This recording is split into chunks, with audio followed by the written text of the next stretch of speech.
G'day, I'm Yuki-san Dev, and in part 32 of this series Unity for the Absolute Beginner, we will work on phase 8 of our second game.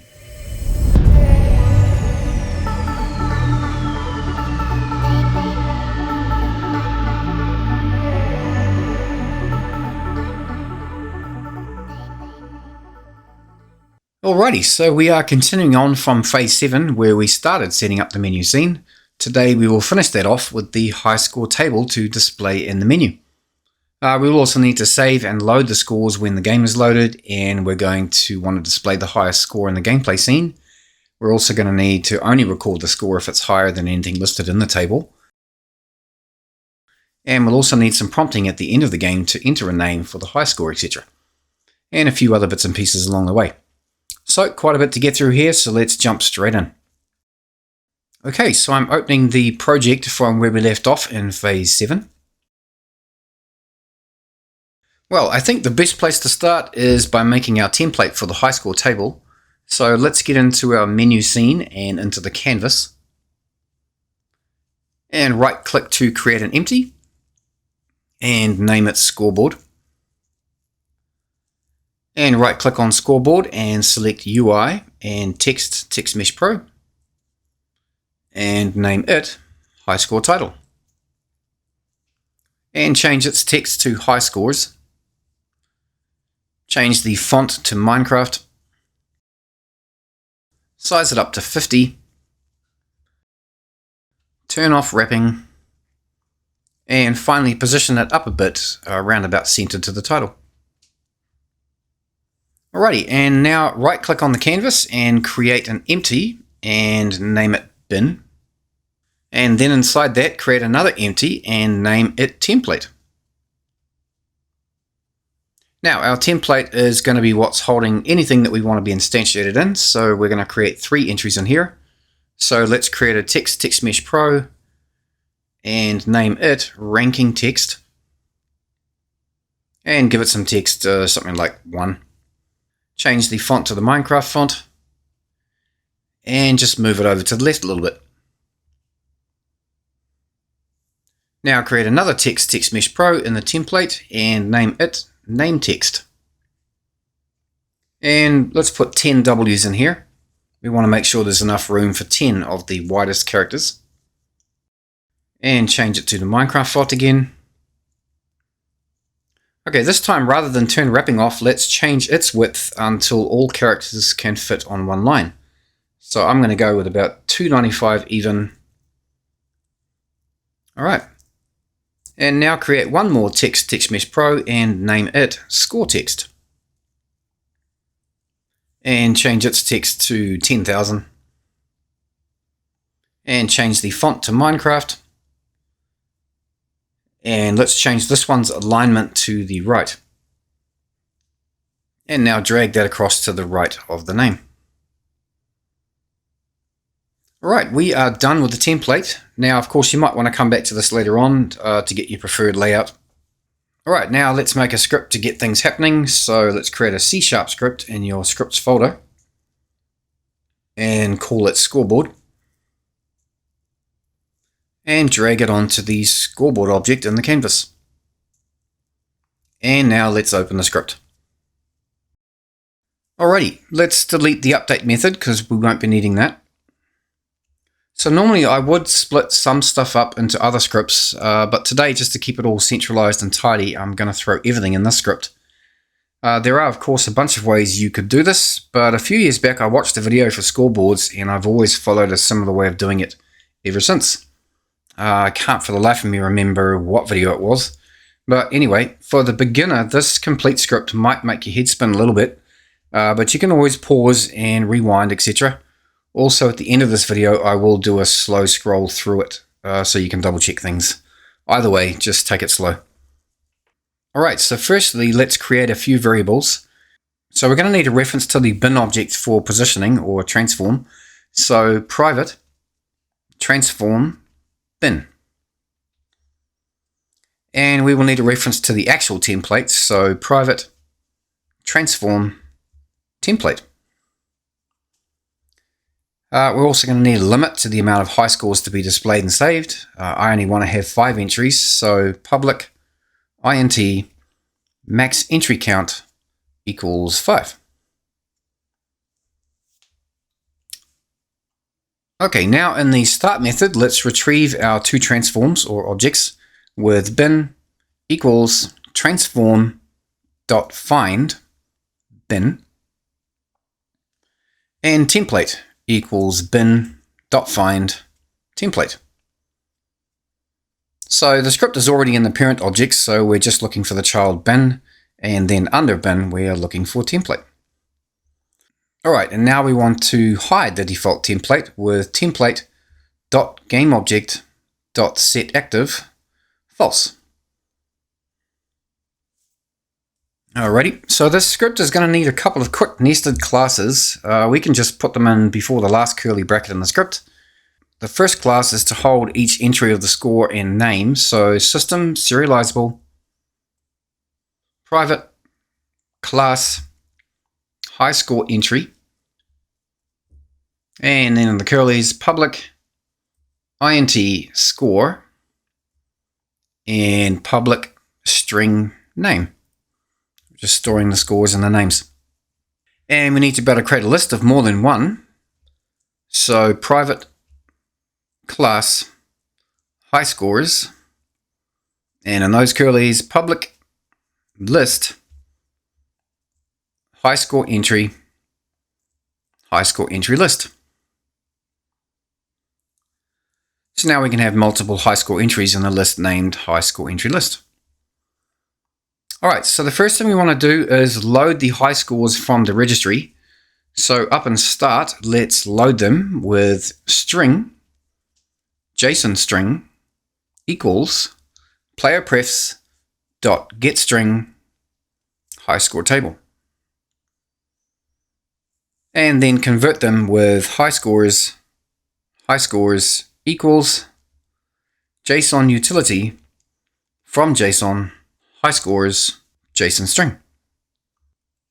Now part 17 in my video series covers saving and loading using player prefs, if you need to backtrack and cover that one. Okay, so now we need to put in a condition to check whether the scores exist, which of course at this point or after any new game installed they won't. So if Highscores equals null, and then in between the curlies, which basically is if the table doesn't exist, we want to make one by running a function. So let's just do add defaults. And of course this is going to be underlined red because it doesn't exist yet. We will make that function in a minute. And then after the function has created a new table, we will reload it with JSON string equals playerprefs.getString Highscore table. And then Highscores equals JSON utility dot from JSON Highscores JSON string. Okay, and now we need to create a private void function called add defaults. And in between the curlies, we will create a default scoreboard with some scores and names. So let's do Highscores equals new Highscores, and put a couple of curlies, and in between them put Highscore entry list equals new list Highscore entry. And don't forget the semicolon at the end of the last curly bracket. Alright, and now let's create a loop to create the multiple entries. So let's do for int I equals max entry count, semicolon, while I is greater than 0, and then I minus minus. And in between the curlies, Highscore entry default entry equals new Highscore entry, and then in some curlies, score equals I times 100, comma, name equals AAA. And then Highscore entry list dot add default entry. So we are creating a temporary local variable and storing the score, which is the I value times 100, and the name AAA. Then we add the entry to the Highscore entry list. We are cycling the loop however many times was specified in our max entry count. So in our case, it will cycle 5 times. So after the loop is finished, we have our complete score list stored in Highscores. So we can now save the list. So we'll convert it to JSON format with string JSON equals JSON utility to JSON Highscores. And then set the string with player prefs dot set string Highscore table, comma JSON. And finally save it with player prefs dot save. And that's it. This function should now create and save a default set of scores in the file named Highscore table. So now let's save this and give it a test. So let's run this. And nothing much is going to appear to happen here, but if we stop the game and browse to where it should be saved in the registry, in my case this is my path, and there it is, Highscore table with the values inside. Cool. Alright, so that's great, and now we want to display the scores in the scene. So let's get back into the script. Alrighty, so continuing on in our start method, we will need to make and call another new function to display the data in the scene. The new function will need a few things. Firstly, we're going to need a list to keep count of the transform entries. So back up in the variables, let's do private list transform and Highscore entry transform list. Alright, now back down in our start method. Let's do Highscore entry transform list equals new list transform. And then for each Highscore entry in Highscores dot Highscore entry list, and then in between the curlies create Highscore entry transform, and then the parameters we're going to send to it are going to be Highscore entry, comma bin, comma Highscore entry transform list. And again, we will have a red line underneath because we haven't made that function yet. So we will be cycling through each entry and call the function each time, sending the actual entry, i.e. the score and the name, the reference to the bin. Remember, under bin is our template that we will use. And finally, the Highscore entry transform list, which is just really used for counting. So now we will need to create another new void function to process all of this. So private void create Highscore entry transform, and then it's going to accept those parameters that we just set before. So we've got Highscore entry, and transform container, and then list transform list. So this function is accepting the three parameters that we are sending from the start method. So for vertical spacing, let's throw in a float. Let's do float template height equals 40f. And you might want to be changing that number later on for the preference for your spacing. Then let's instantiate the template in with transform entry transform equals instantiate template, comma, container. And then let's get its rect transform with rect transform entry rect transform equals entry transform dot get component rect transform. And now we're going to position it with entry rect transform dot anchored position equals new vector 2 0 comma minus template height times transform list dot count.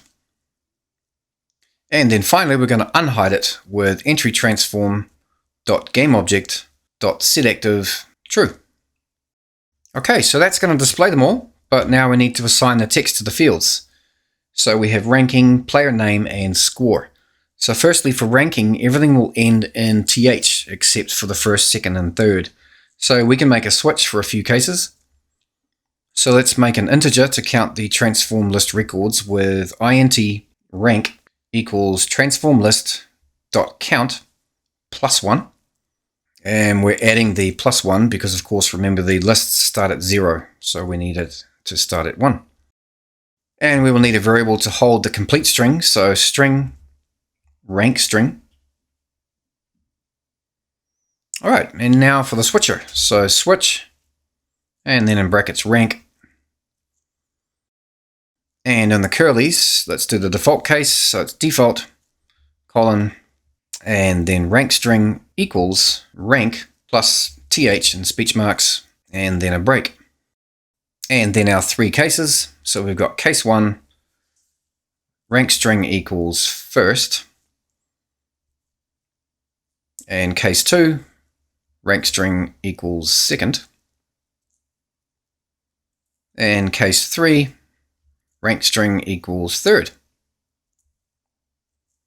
So anything outside of these three cases will use the default th. All right, and now assign the final string to the text field on the canvas. So entry transform dot find ranking text. That's what we named the object in the canvas. Dot get component text mesh pro GUI dot set text rank string. Cool, and now the score is pretty quick. We can just assign the score straight into the score text field with entry transform dot find score text dot get component text mesh pro GUI dot set text, and then a couple of empty speech marks plus Highscore entry dot score. The two empty speech marks are just changing the text into a string. And the name is also pretty quick with entry transform dot find name text dot get component text mesh pro GUI dot set text Highscore entry dot name. It's already a string, so we don't have to convert anything. All right, that's all three. And then finally, add the entry transform to the transform list, and this function is ready for the next call with transform list dot add entry transform. And we're done here. So in start, in my case, the script will call the new function 5 times for 5 records to display. So let's save this and run. And there we go. Each scoreline displayed, and while it's running, if you open your canvas and drop the bin object down, you can see the 5 instantiated clones. Cool.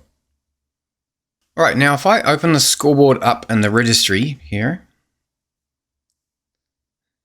and change the 300 score to 800 and press OK, and now run this again, the 800 is in third place. It should be in first place because it's the highest score. So we need to reorder these score lines before we go to display them. So let's get back into the script. So in start, after we have loaded the scores and before we start to display them from file, we need to sort them out. So let's do for int I equals 0. And then while I is less than highscores dot highscore entry list dot count and I plus plus. And in between the curlies, do another for int j equals I plus 1. And while j is less than highscores dot highscore entry list dot count and j plus plus. And in between those curlies, if highscores dot highscore entry list j dot score is greater than highscores dot highscore entry list I dot score, and in those curlies, highscore entry temp or TMP equals highscores dot highscore entry list I, and then highscores dot highscore entry list I equals highscores dot highscore entry list j. And then finally highscores dot highscore entry list j equals TMP. So we are moving through the list of scores starting at 0, and then we move again through the scores, this time starting at the next one. And if the next one is greater than the first one, then swap them around. Okay, so that should about do it. So let's save it and run. And there we go. The 800 is now moved up to the top in first place. Alright, now one other cool thing to do might be to display the last score that got ranked in a different color. So let's get back in the script. Alright, so we're going to need a couple of variables for this one. So private int latest entry score and private string latest entry name. And we need to get the last entry in the entry list before it's sorted, because we know that the latest entry is the last one. So straight after these scores are loaded, do latest entry score equals highscores.highscore entry list highscores.highscore entry list count -1 score. And then latest entry name equals highscores.highscore entry list highscores.highscore entry list count -1 name. It's -1 because it's a list, and remember that lists start at 0, so 5 records would be 0, 1, 2, 3, 4. Cool. And now if we open our function to create the display, and right before the addition to the transform list, do if highscore entry .name is equal to latest entry name and highscore entry .score is equal to latest entry score. And then in the curlies, entry transform .find ranking text .get component text mesh pro UGUI .color equals color.green. And then we do that for the other two. So there's score text and name text. So our if is using both the name and the score, because it is quite possible that two different people could get the exact same score. So we want to be sure we've got the right one. Alrighty, so let's save this and run. And there it is. The last entry in the registry is the 5th one. Later when we save a high score, then that will be the last entry, so it will be green. Alright, one other thing before we get into saving and using the score in gameplay. If you didn't want the AAA for the default names and would rather have different names, you could just create a simple list and use the names from it. So let's open the script again.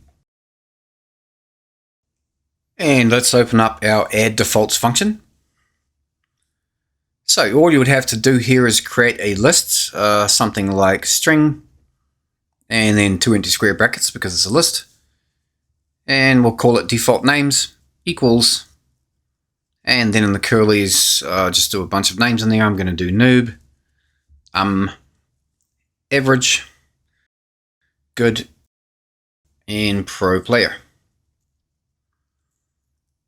And then in the new entry line, you just change the AAA and the speech marks, take them out, and change it to default names, I-1. And we are minusing 1 each time because remember that the lists start at 0, so the above list would be from 0 to 4. And that's it. So let's save it. And then jump into the registry and delete the high score table from where it's saved so that the script will create it again. And run. And there we go. Now we have the names from the list in there. Okay, so we have one more function in the script to go, and that's the function to add a score if the player gets a ranking score. So let's get back into the script. Alrighty, so let's create a new function, and let's call it public void add high score entry. And it's going to accept a couple of parameters, which are int score and a string called name. And of course, this function is going to receive the player's name and score from the calling script. So in between the curlies, we will start out pretty similar to our add defaults function with the high score entry equals new high score entry, score equals score, name equals name. And then we need to load up the current scores the same way we did in our add defaults. So you can just copy that piece of code up there if you like. We don't need to check this time if there is a Highscore table because there absolutely should be one by now. So we need to sort the entries out again because we want to drop the last or lowest score to make room for the new one. So again, we can copy the exact same algorithm from our start method and paste it in. Alright, and now we need to knock off the last or lowest score from the list. So highscores.highscore entry list dot remove at, and then it's max entry count -1. This will simply remove the last, and in this case the lowest score from the list. And now we add our new save entry to the list with highscores.highscore entry list dot add highscore entry. And finally save the table back to the registry with string JSON equals JSON utility dot toJSON highscores. And then set it with playerprefs.setString highscore table JSON, and then save it with playerprefs.save. Alright, that's our highscore function pretty much complete. So this can be called from the gameplay scene. We could just give this a quick test by putting a quick line up in start to call the function and add the score. So let's do add highscore entry, and then let's just do, I don't know, 234 and the name Yuki. Alright, and let's save this and run. And boom, there's our new entry. And it's green because it's the latest. Cool. Alright, now I'll just jump back into the script and remove that line from start. Alright, so at this point we will need to set up our object to hold the highest and lowest scores for all the scenes. So this object needs to be kept alive during scene changes. If you need to backtrack on this subject, then there is video 15 of the series, which is all about that. So let's right click in the scene and create an empty. I'm going to call mine persistent data. And it's going to need a script with the same name, so create a C# script and give it the same name. And drag it onto the persistent data object. And open the script. Alright, so we can remove the start and update methods in here. So we will make a static instance with public static persistent data instance. And then we're going to need the highscore name possibly, and the low score held in here. So public int low score, comma highscore. So that's two variables there. And public string highscore name. We're not actually using highscore name in the game, but it's there, so you could display it in the gameplay scene if you wanted to. Alright, and now rather than start, we will use awake method for this one because it needs to run first. So private void awake. And then in the curlies, we ensure that we don't get duplicates of this instance with if instance is not null. And then in those curlies, destroy game object and return. And then outside of that, instance equals this. And we're going to keep it alive with don't destroy on load game object. Cool. So that's all this is going to do, hold the high and low scores. So let's save. Okay, so now those variables need to be populated by our ScoreBoard script. So let's get back in there. And drop down our start method, and after the entries have been sorted properly, we can do persistent data dot instance highscore equals highscores dot highscore entry list 0 dot score. And then we need two more of them. You can probably copy the first line and just paste a couple more of them there and change the variables to highscore name and then name at the end. And then the last one will be low score, and rather than 0 it would be the max entry count -1, and it would be the score. So the high score and the name are of course the first record in the sorted list, and then the lowest score to beat is the last record in the sorted list. Cool. So let's save this. Okay, and if we run it, and if we drop down Don't Destroy on Load and select the persistent data, you can see the highest score and the name and the lowest score. Sweet. Right, so we are ready to get back into our gameplay scene and start using all of this stuff. So let's double click our gameplay scene to open it. And of course, if you are prompted to save the menu, then heck yeah, save it. Okie dokie, so we're going to need a few more canvas items here, including a field to enter your name if you got a ranked score. So firstly, temporarily re-enable the Game Over display so that we can gauge where to put the new stuff. And we're going to need a Play Again button for when the game ends and there is no ranked score made. Actually, I'm just going to jump back into the menu and copy one of those buttons.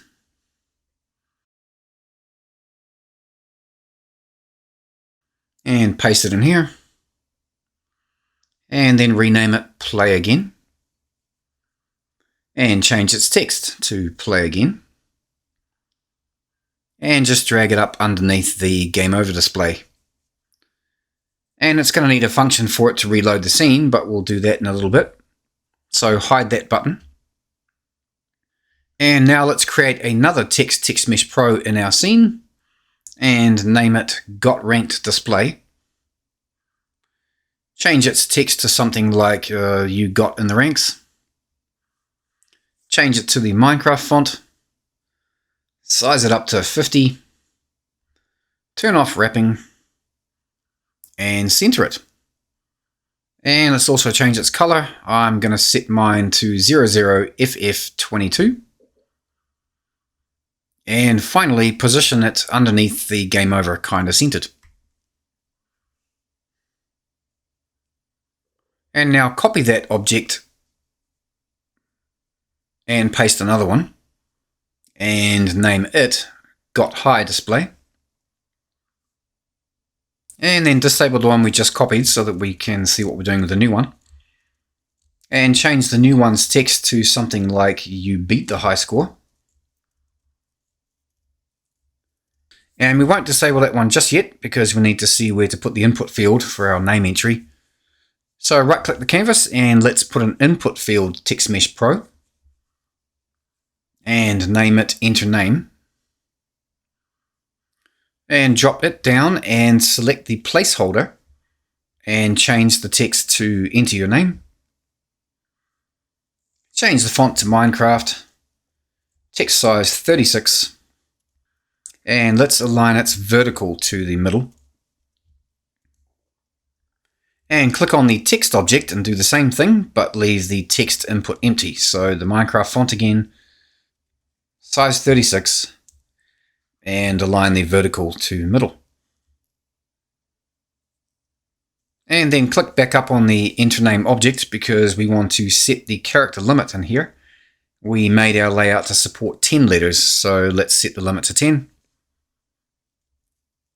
Alright, and let's make the object bigger, so change the width and height. I'm going to set my width to 392 and height to 65. And finally move the object in the scene to where you would like it. Okay, that's it. So let's disable Got High Display and the Enter Name and Game Over displays. Alrighty, we are ready for some scripting, so let's get into our GameManager script.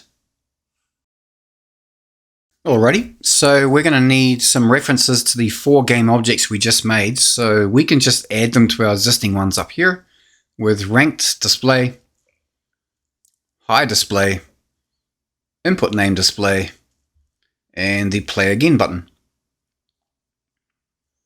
And now that we have the persistent data holding the high score, we can show that in the scene, so we can add high score display to our list of Text Mesh Pro GUIs. Now, if the player does not get a ranking, the field to type in your name will appear, but it won't have focus, which means you'll have to click on it each time to enter some text. But we can set focus on it when needed. So we would need the actual field first, so the container would be private TMP underscore input field, name entry field, and then in the start we will retrieve it to use later with name entry field equals input name display dot get component TMP underscore input field.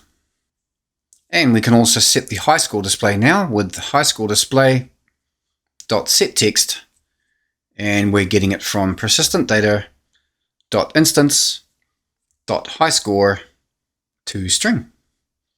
Just converting it to a string so that it can be put in that field.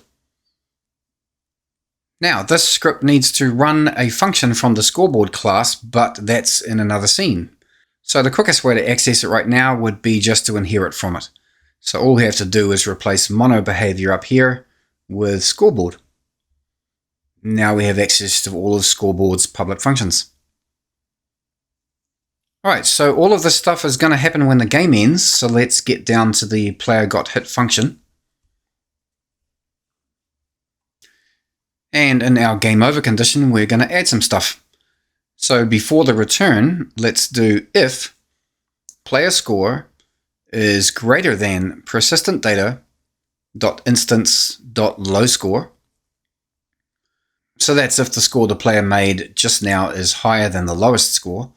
Then in between the curlies, we will show the input field to enter a name with input name display dot set active true.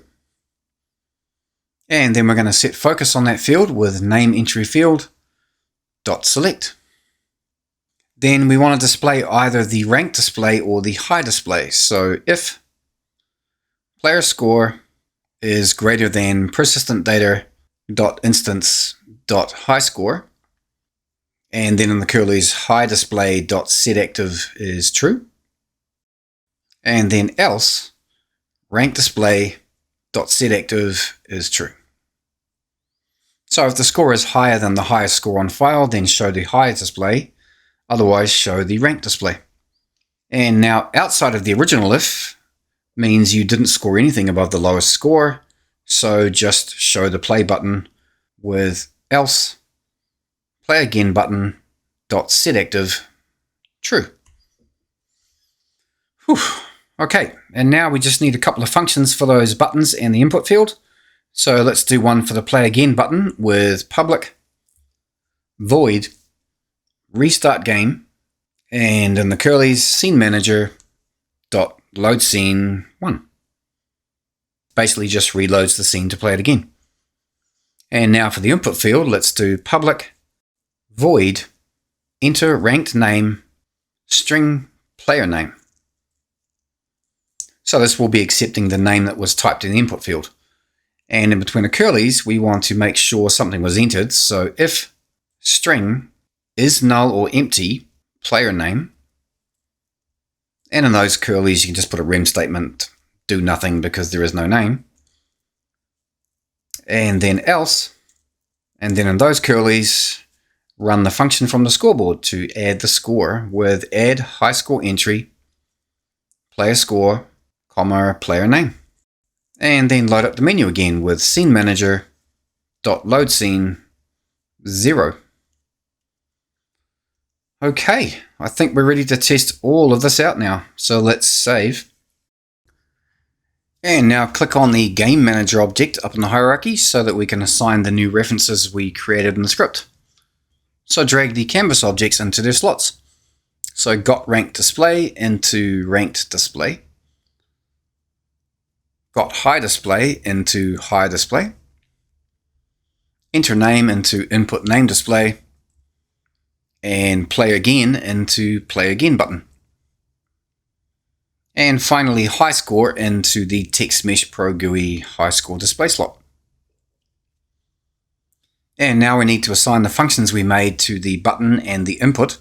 So click on the play again button and drag the game manager object into the on click slot and change no function to game manager restart game. And lastly, click in the enter name object and scroll way down the bottom until you see on end edit string. Click the plus button, drag the Game Manager object in, and select Game Manager and enter ranked name. And it's the one up the top in the dynamic list, not the one down the bottom. And that should be it. So before we play to test, click on your Game Manager and just change your starting lives to 1 so that you only have to die once to get the game over. Also make sure that your starting score is 0 or less than the last wave requirement in the spawner. Now, when we created our default high scores, the lowest score was 200. So I'm going to jump into the registry and change the scores to lower ones, otherwise I'll have to play forever to get a high score.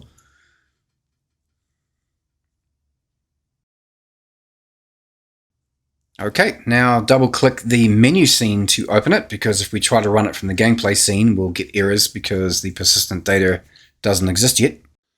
And run. Alright, so I have the scores I just changed in the registry. So I click Start Game. Alrighty, so we have the high score correctly displaying up the top right. And if I just die without scoring anything, I get the play button, click it, and the game starts over. Score a few points and get killed.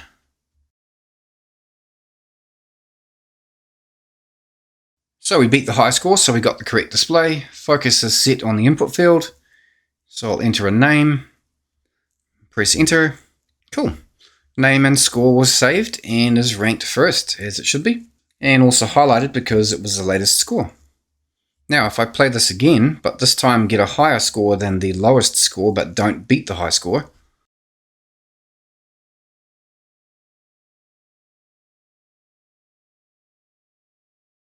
There it is. Nice. Well, that was a bit of a marathon. So the basic game is pretty much done. The next step would be to tweak it. I'm thinking a proper health bar for the boss, maybe some kind of display for the waves rather than just the numbers, some options in the menu, maybe different effects or backgrounds, and most definitely some kind of power-ups or shields. Well, there's a ton of stuff you could do with this, really. Any suggestions would be welcome, and I will make a video or videos on these additions for sure. But in the meantime, you could set up the waves and the point scoring system properly and make the game playable. Play around with the spawner spawn rate and the enemies. Lots of other things to tweak. Rate of fire and the move speed for the player. The amount of hits it takes to kill each enemy. How fast the enemies move, etc. Also, after playing around, you might find some bugs or things that are out of order, etc. So see what you can find. Also, currently, if you have been following along, if you kill the boss, you get the points, but nothing else happens. So if you wanted the game to end at that point, then you could make player lives variable in the Game Manager script public. Then in the boss script's trigger, when it's destroyed, you could just set the player lives to 1 and then call the player got hit function in Game Manager like this. Alright, so now I'm going to run a slideshow here of what we did today, just in case you want to double check anything.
Alrighty, so the next video will be some tweaks that I've mentioned earlier.